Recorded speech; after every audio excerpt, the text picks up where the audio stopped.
Number one are, what are foundational events? The second thing is, what are foundational doctrines for the church? And the third is, what are foundational practices for the church?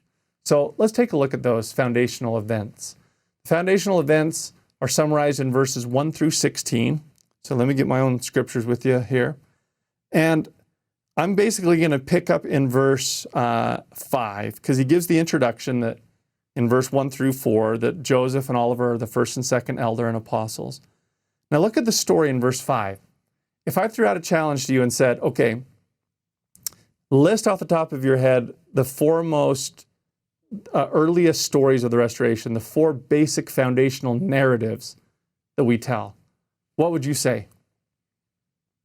Well, most of us would probably start with the first vision, and Joseph does no different here. Look in verse 5.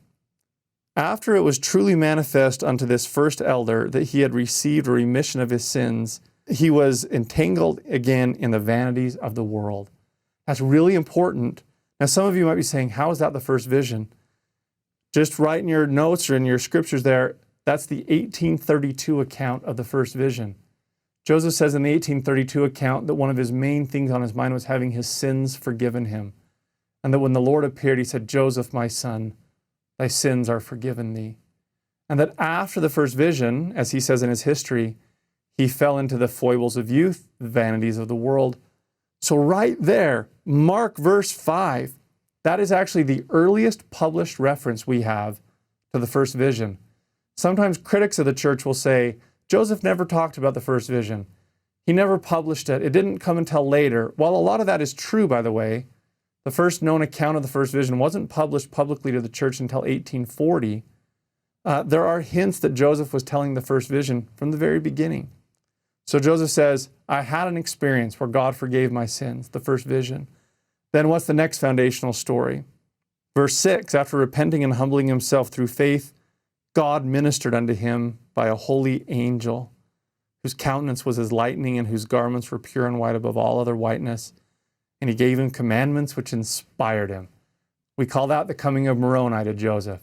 He basically told Joseph, there's a book deposited. You need to get your heart right. You can't think of your own glory. You can't think about it for money. Get your heart right, and when you're ready, and God's ready and knows you're ready, I'll give you the book. I love that. These commandments inspired him. Next foundational story. In verse 8, he gave him power from on high by the means which were before prepared to translate the Book of Mormon, which contains a record of a fallen people in the fullness of the gospel, which was given by inspiration.